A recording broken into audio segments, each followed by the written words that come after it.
The crisp morning air bit at Tom's cheeks as he pulled his worn hunting jacket closer.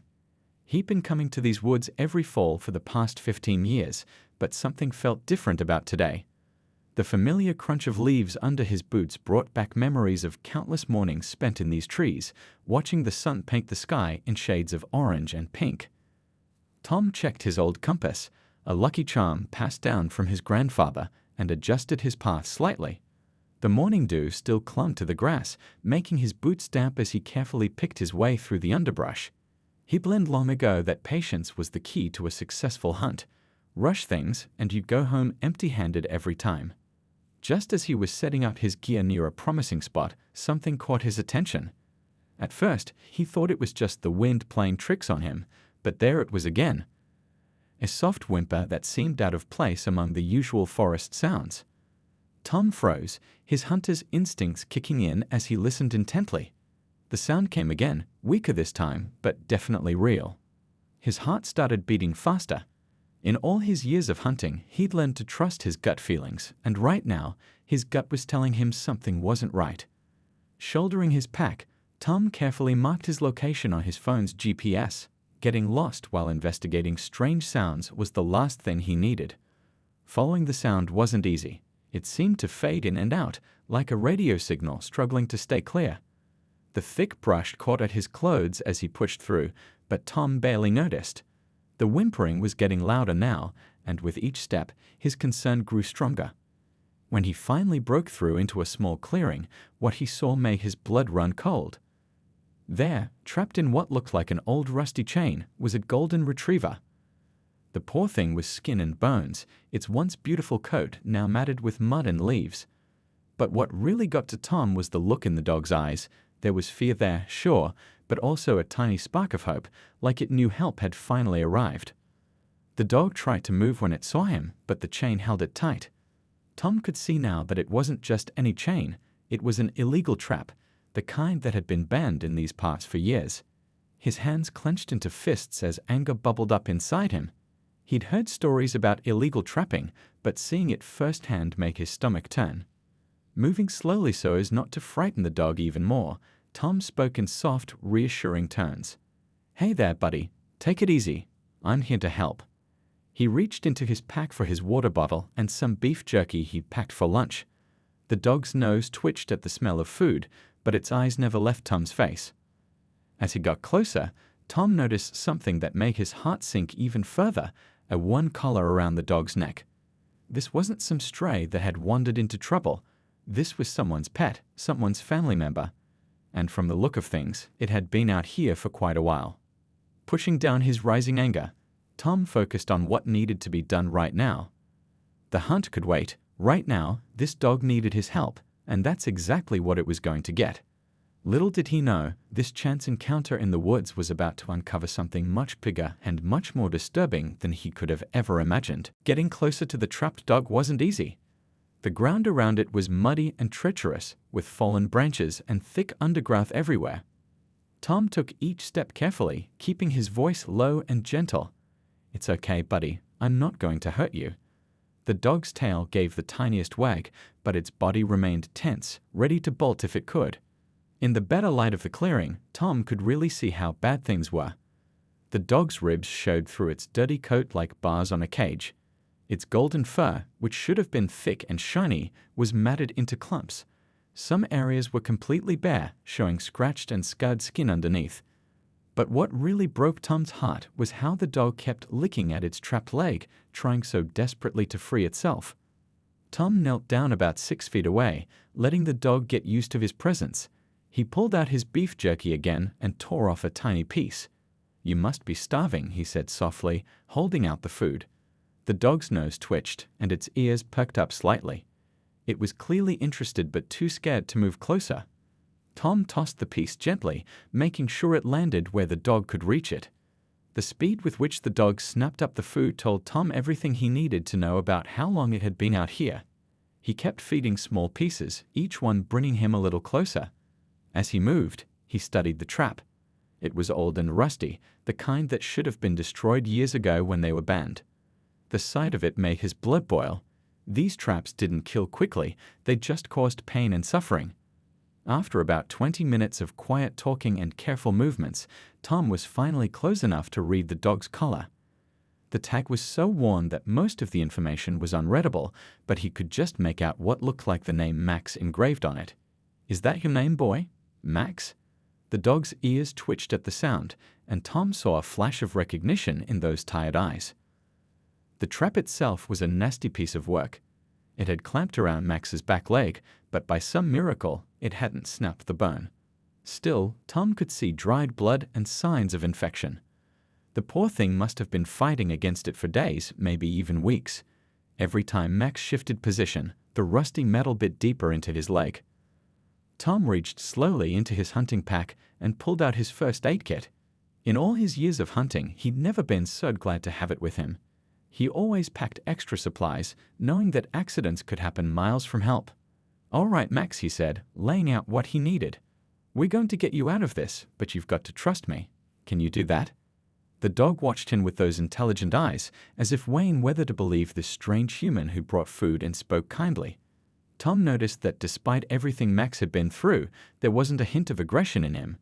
Just fear, pain, and that tiny spark of hope that had somehow survived all this time in the wilderness. Working as gently as he could, Tom began clearing away the leaves and debris around the trap. He needed to see exactly what he was dealing with. The mechanism was simple enough. These traps were designed to be easily set, not easily opened. But Tom had seen similar ones before, though never with a domestic pet caught in one. His hands shook slightly as he realized how easily this could have gone wrong.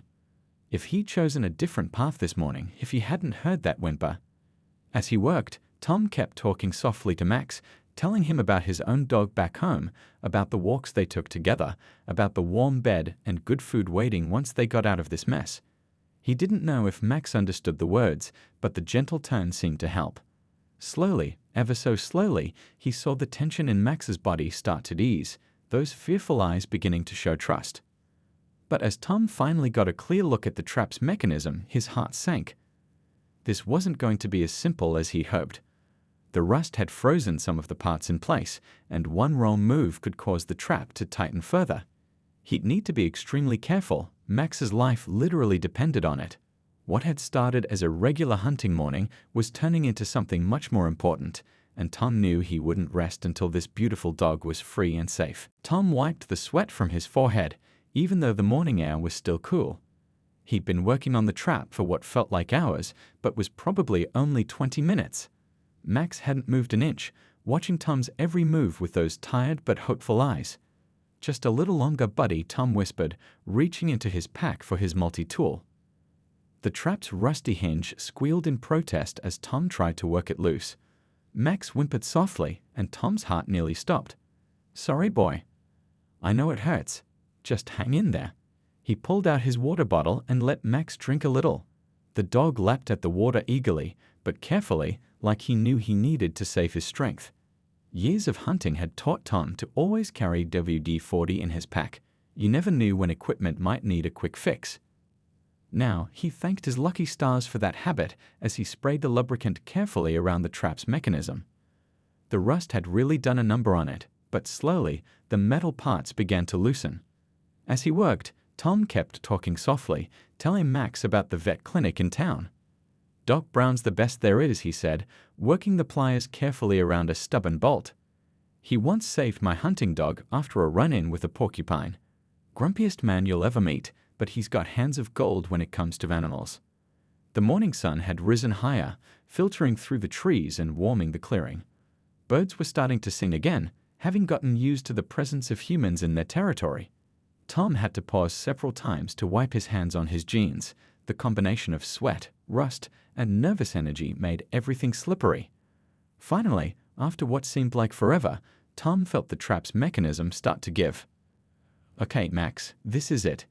It might hurt a bit when I open this, but I need you to stay as still as you can." He reached out slowly and placed one hand on Max's shoulder, feeling the dog's rapid heartbeat through his matted fur. With his other hand, Tom carefully began to work the trap open. The metal groaned, and Max let out a small cry that nearly broke Tom's heart. "I know, buddy, I know. Almost there." Inch by agonizing inch, the trap's jaws began to separate. Tom could see the full extent of the damage now. Max's leg was a mess of dried blood and torn fur, but thankfully the bones seemed intact. Just when the opening seemed wide enough, Max tried to pull his leg free. "No, wait," Tom called out, but it was too late. The sudden movement caused the trap to snap partially closed again, drawing another yelp from the frightened dog. Tom's hands were shaking now, but he forced himself to stay calm. Panic wouldn't help either of them. Starting over, Tom worked even more slowly this time. He used his hunting knife to wedge the trap open bit by bit, securing each small victory with pieces of wood to prevent another collapse. Max seemed to understand now, staying perfectly still despite the pain he must have been in. After what felt like an eternity, the trap opened wide enough. "Now, Max, pull your leg out. Easy does it." As if understanding the words, Max carefully withdrew his injured leg from the trap's jaws. The moment he was free, Tom let the trap snap shut and kicked it away in disgust. Max tried to stand but stumbled immediately. His leg was too weak from injury and disuse. Without hesitation, Tom shrugged off his hunting jacket and laid it on the ground.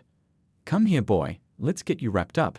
Using supplies from his first aid kit, he cleaned the wound as best he could and bandaged it loosely, just enough to keep it protected until they could reach the vet.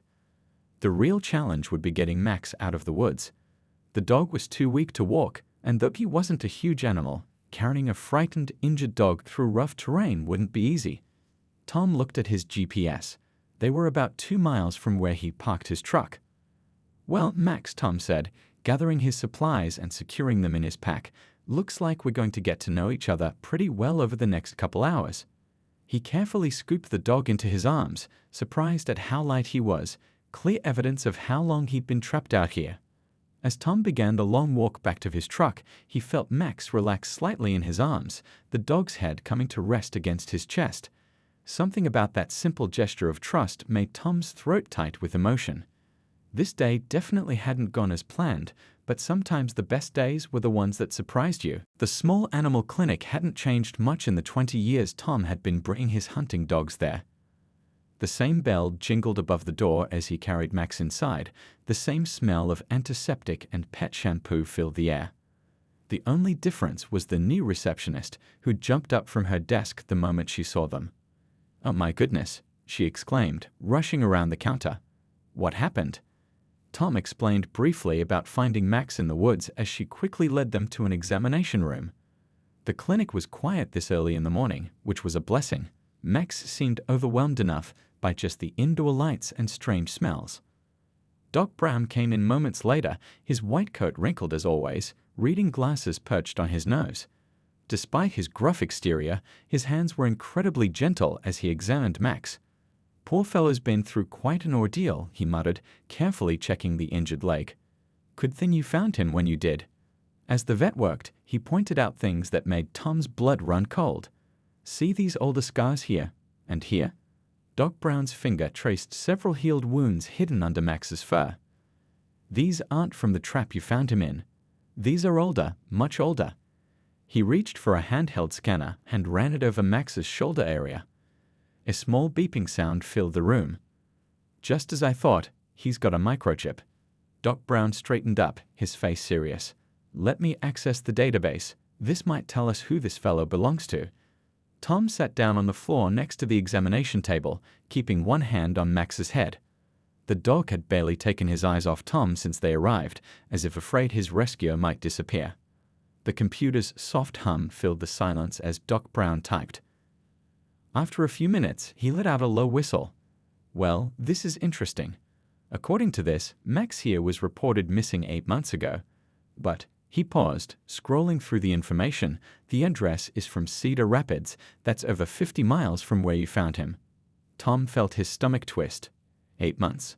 How had Max survived all that time? And how did he end up so far from home? The vet was still reading, his frown deepening. "There's more. Before he was reported missing, there are records here of 3 different vet visits in 2 months, all for suspicious injuries. The last vet who saw him made a note about possible abuse." The word hung heavy in the air. Tom looked at Max, who had finally dozed off under the influence of the pain medication Doc Brown had administered. Even in sleep, his face looked worried, as if expecting to wake up back in that trap. What kind of person would do this? Tom asked quietly, more to himself than anyone else. Doc Brown sat down heavily in his chair. That's not all, he said, turning the computer screen so Tom could see. See these dates? The injuries he was treated for back then. They're consistent with trap wounds. Different from the one you found him in, but similar enough to raise concerns. He pointed to several spots on Max's x-rays where old injuries had healed. You mean someone was deliberately? Tom couldn't even finish the sentence. The idea that someone would intentionally harm an animal this way was beyond his comprehension, but the evidence was right there on the screen, and in the scars hidden under Max's fur. I've been seeing more cases like this lately, Doc Brown said quietly, removing his glasses to clean them. Pets going missing, especially in rural areas. Some turn up injured, some never turn up at all. Local authorities say they're investigating, but, he shrugged, the gesture speaking volumes about how much progress had been made. Tom looked at the sleeping dog on the table, thinking about how close Max had come to becoming another statistic. If he hadn't decided to check out that sound in the woods, if he'd walked a different path that morning, the thought made him shiver despite the warm clinic air. What happens now? Tom asked, still gently stroking Max's head. The dog's breathing had finally evened out into a peaceful rhythm, probably the first real rest he'd had in months. Doc Brown was already preparing medications and bandages, his movements efficient but gentle. Well, first we get him healthy again. That leg needs serious attention, and he's severely malnourished. After that, the vet paused, looking at Tom over his glasses. We're legally obligated to try to contact his previous owners. But given the suspicious nature of his injuries and the circumstances of his disappearance, I think the authorities might be very interested in this case. Tom nodded slowly, his mind already working through the implications. This wasn't just about one dog anymore. The scattered pieces were starting to form a picture, one that suggested something much darker was happening in their quiet rural community. And somehow, Max had become both victim and key witness to whatever it was. The local sheriff's office was busier than Tom had expected for a weekday morning. He sat in a hard plastic chair, nursing a cup of mediocre coffee while waiting to speak with the detective handling animal control cases. It had been 3 days since he'd found Max, and he hadn't been able to shake the feeling that something bigger was going on. Officer Clark, a woman with kind eyes and a no-nonsense attitude, finally called him into her office. The walls were covered with maps of the county, colored pins marking various locations. Tom noticed a lob of red pins scattered across the rural areas. So, she said, settling behind her desk, Doc Brown called me about the dog you found. Tell me everything, starting from the beginning. Tom recounted that morning in the woods, describing the trap and its location. Officer Clark's pen moved quickly across her notepad, pausing occasionally to ask for clarification. When he finished, she stood up and walked to one of the maps. The spot where you found him, it was here. She pointed to an area, and Tom nodded. She placed another pin in the map, then stepped back, studying the pattern. Notice anything? She asked, gesturing at the wall. Tom stood up to get a better look. The red pins formed rough clusters across the map, concentrated around the less populated areas. Are these all? He started to ask.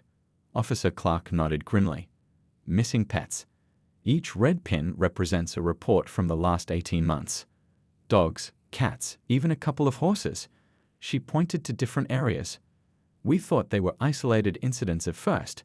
Some folks suggested coyotes or mountain lions. But then we started finding traps. She pulled out a file folder and spread photos across her desk. Tom's stomach turned as he recognized traps similar to the one that had caught Max. Some were newer, some older, but all were clearly designed to cause harm. These aren't meant for hunting, he said quietly. These are torture devices. Exactly, Officer Clark agreed. And here's where it gets interesting. She pulled out another map, this one showing a wider area. We've been in contact with other counties. Look at this. She traced a pattern with her finger, showing similar clusters of missing pets across 3 different counties. Tom leaned in closer, his coffee forgotten. It's organized, he said, the realization hitting him hard. Someone's doing this on purpose. Officer Clark nodded, her face serious. We think it's a group, actually. too widespread for one person. She sat back down, pulling up some files on her computer. In the past year, we've had over 60 reported cases of missing pets. Of those, only 12 have been found, most like Max, trapped and injured.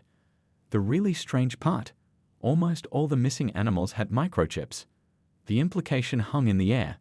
Whoever was doing this wasn't just randomly trapping animals, they were specifically targeting pets. But why? The question must have shown on Tom's face because Officer Clark continued. "We've got a theory," she said, lowering her voice slightly.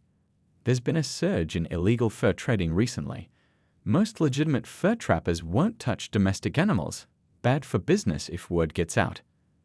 But there's a black market for exotic furs, and some people," she trailed off, shaking her head. Tom thought about Max's golden coat, how beautiful it must have been before all this happened. The idea that someone would target family pets for their fur made him feel sick. "But why take them so far from home?" he asked. "Makes it harder to trace," Officer Clark explained. "They take animals from one county, move them to another. By the time they're found, if they're found, the trail's gone cold." She pulled out another file. "But they made a mistake with Max. Most of their victims don't survive long enough to be found. Max did, and better yet, he was found by someone who knew enough to preserve evidence." Tom remembered how carefully he documented everything, taking photos of the trap and its location, marking the GPS coordinates. His hunting experience had kicked in automatically, treating it like a crime scene. "We've got a task force now," Officer Clark continued, showing him more files. "Game wardens, local police, even the state authorities are involved. Max's case might be the break we've been looking for. The vet records from before he went missing, the location where you found him, the type of trap used. It all helps build a pattern." She turned her computer screen so Tom could see it. "We've been tracking sales of these specific types of traps. They're illegal now, but some hardware stores still had old stock. We've got security footage from several sales, and we're starting to see the same faces pop up." Tom leaned forward, hope rising in his chest. "So you're close to catching them." Officer Clark's expression was cautiously optimistic. "We're certainly closer than we were before Max. But we need to be careful. These people, they're organized, they're careful, and they've got a lot to lose if they're caught." As if to emphasize her point, she pulled out one final document, a spreadsheet showing estimated profits from illegal fur trading. The numbers made Tom's eyes widen. "That's why we need your help," she said. "Would you be willing to make a formal statement? And possibly testify if we make arrests?" Tom thought about Max, now recovering at Doc Brown's clinic, about all the other pets still missing, about their families still waiting for answers. "Whatever you need," he said firmly. "I want to help stop this." The next few weeks passed in a blur of activity. Tom split his time between helping with the investigation and visiting Max at the animal clinic. The dog was getting stronger every day, his golden coat slowly regaining its shine under Doc Brown's care. But more importantly, Max's eyes had lost that haunted look, replaced by a growing trust in humans again. One rainy Tuesday morning, Officer Clark called Tom with exciting news. "We're moving in tonight," she said, her voice tight with controlled excitement. The surveillance team spotted activity at an old warehouse just outside the county line. "We've got enough evidence for a warrant." The warehouse had been abandoned for years, or so everyone thought. It sat back from the main road, hidden behind overgrown trees and broken fence lines. The perfect hiding place for something illegal. Tom had driven past it countless times on his hunting trips, never suspecting what might be happening inside.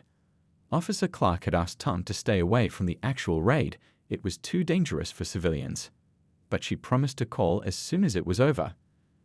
Tom spent that evening at Doc Brown's clinic, keeping Max company and trying not to watch the clock. The old vet puttered around, pretending to do inventory but clearly waiting for news too. The call came just after midnight. "We got them," Officer Clark said, her voice tired but satisfied. 3 main operators and 2 accomplices. "But Tom, you need to see this for yourself. Can you come down to the station tomorrow morning?" The following day, Tom sat in Officer Clark's office, looking at photos from the raid. The warehouse had been set up like a processing facility. There were cages, surgical tables, and equipment for treating and preparing animal furs. But what really caught his attention were the records they'd found. They kept everything, Officer Clark explained, spreading papers across her desk. Dates, locations, even prices. We found records going back 3 years. She pointed to a familiar date, the day Max had first been reported missing. They were running it like a business. They had spotters who would identify valuable pets, then others who would do the actual stealing. The operation was bigger than anyone had suspected. The group had connections across 5 states, selling processed furs to black market buyers overseas. They specifically targeted pets with pure breeds and distinctive coats, like Max's golden fur. The traps were just part of their method, used to test which animals would survive transport and handling. The good news, Officer Clark continued, is that this breaks the whole network wide open. We've got names, dates, bank accounts, everything we need for prosecution. And because they crossed state lines, federal authorities are involved now. These people won't be hurting any more animals. Tom felt a mix of relief and anger as he looked at the evidence. Photos showed dozens of collars found at the warehouse, silent testimony to all the pets that hadn't been as lucky as Max. Each one represented a family still wondering what had happened to their beloved pet. The investigation had revealed something else too. Remember those vet visits before Max disappeared? Officer Clark pulled out another file. Turns out his original owner was involved. He was one of their spotters, deliberately setting up pets to be taken. That's why Max had those earlier trap injuries. They were testing him. The betrayal made Tom's blood boil. To think that someone would adopt a dog just to set it up for this kind of fate. He thought about Max, how despite everything, the dog still wanted to trust people. It made what happened even more heartbreaking. But justice was swift. Within days, news of the arrests spread through the community. Local papers ran stories about the black market fur trading ring, complete with photos of the accused being led into court. The story caught national attention, leading to investigations in other states where similar operations might be running. The evidence was overwhelming. The detailed records kept by the criminals proved to be their downfall. Bank statements showed hundreds of thousands of dollars moving through their accounts. Security camera footage from various locations caught them in the act. And then there were the witnesses, other people like Tom who had found injured animals but hadn't known what they were seeing at the time. One by one, the accused started talking, hoping for lighter sentences. They revealed names of buyers, locations of other processing facilities, even dates and places of planned operations. The network began to crumble as more arrests were made across different states. The case sparked outrage and led to immediate action. Local lawmakers began pushing for stricter penalties for animal cruelty. Pet owners started community watch groups, sharing information about suspicious activities. Veterinarians created a database to track and report unusual patterns of injury in domestic animals. Tom sat in the courthouse during the sentencing, Max lying quietly at his feet. The dog had become a symbol of the case, his story touching hearts across the country. When the judge handed down the maximum sentences, multiple years in prison plus hefty fines, Tom felt a weight lift from his shoulders. As they left the courthouse that day, reporters wanted to talk to Tom, but he politely declined. Instead, he took Max for a long walk in the park, watching as the dog played in the sunshine, finally freed from the shadows of his past. Sometimes Tom realized justice wasn't just about punishment, it was about making sure something good came from something bad. Spring came early that year, bringing with it fresh beginnings. Tom stood on his back porch, watching Max chase butterflies in the yard. The dog's limp was barely noticeable now, and his golden coat gleamed in the morning sun. It was hard to believe this was the same frightened animal he'd found in that trap 6 months ago. The decision to adopt Max had been surprisingly easy. After the truth about his former owner came out, there was no question of sending him back. The local animal shelter helped with the paperwork, and before long, Max had become a permanent part of Tom's life. The spare room that once held hunting gear now had a plush dog bed, though Max preferred sleeping next to Tom's bed anyway. Their morning routine had changed too. Instead of solo hunting trips, Tom now had a loyal companion. Max proved to be a natural in the woods, his keen nose and gentle nature making him perfect for tracking. But more importantly, they watched out for each other. Every time they went into the forest, They checked for signs of traps or suspicious activity. They'd found a few more over the months, each one properly reported and removed by the authorities. The case had changed their small community in unexpected ways. Pet owners were more vigilant now, but also more connected. A local website helped track missing animals, and neighborhood watch groups kept an eye out for suspicious behavior. The animal shelter saw an increase in adoptions as people read about Max's story and wanted to help other rescue pets. Tom's hunting cabin had transformed as well. One wall now held a large map marked with safe trails and potential danger zones. He'd started leading weekend workshops, teaching other hunters and hikers how to spot illegal traps and what to do if they found one. Max was always there, his presence a powerful reminder of why this work mattered. Doc Brown's clinic had become a hub for animal welfare in the region. The grumpy old vet had softened somewhat, especially around Max, who still visited regularly for checkups. The clinic now had a special fund to help treat injured animals found in similar circumstances, named in Max's honor. Local businesses and residents kept it going with regular donations. One sunny afternoon, while Tom worked on his truck, a small car pulled into his driveway. A family stepped out, parents and 2 young kids, looking nervous but hopeful. They'd driven from 3 counties over after hearing about Tom and Max's story. Their own dog had gone missing 2 weeks ago, and they wanted advice. Tom invited them in, watching as Max immediately went to the children, his tail wagging gently. The dog had a way with kids, somehow knowing when people needed comfort. As the family shared their story, Tom pulled out his maps and contact lists, the same ones he'd built up over months of working with Officer Clark and other authorities. By the time the family left, they had a plan and, more importantly, hope. Tom had connected them with local search groups and given them knowledge about areas to check and people to contact. Max had spent the entire time letting the kids pet him, somehow understanding their worry about their own missing pet. That evening, sitting on his porch with Max at his feet, Tom reflected on how much had changed. The hunting magazines on his coffee table now sat next to animal welfare newsletters. His phone regularly buzzed with updates from the network of volunteers he helped build, all working together to keep pets safe and catch anyone trying to revive the illegal fur trade. The old trap that had caught Max hung on Tom's wall, a reminder of that fateful morning. But now it was surrounded by thank you cards from families who'd found their pets, photos of rescued animals, and newspaper clippings about the positive changes in the community. What had started as one man helping one dog had grown into something much bigger. Max lifted his head suddenly, ears perking up at a distant sound. Tom smiled, recognizing the familiar gesture. Together, they walked down to check the property line, something they did every evening. The sun was setting, painting the sky in beautiful colors, but Tom's eyes were on his 4-legged partner. Max trotted ahead, confident and happy, occasionally looking back to make sure Tom was following. As they walked their familiar route, Tom thought about all the paths that had led to this moment. Sometimes the best things in life came from the worst situations. A hunting trip interrupted had turned into a mission discovered. A trapped dog had become a beloved friend. A horrible crime had sparked positive change throughout the community. Later that night, as Max dozed in his favorite spot near the fireplace, Tom checked his email one last time. 3 new messages, one about an upcoming workshop he was leading, another about a successful rescue in a neighboring county, and a third with photos from the shelter's latest adoption day. Max's story had started a chain reaction of goodness that kept spreading. Tom looked at his faithful companion, now snoring softly, paws twitching in some dream.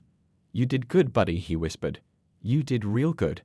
Max's tail thumped once against the floor, as if he understood. Sometimes Tom realized the best endings were really just new beginnings in disguise.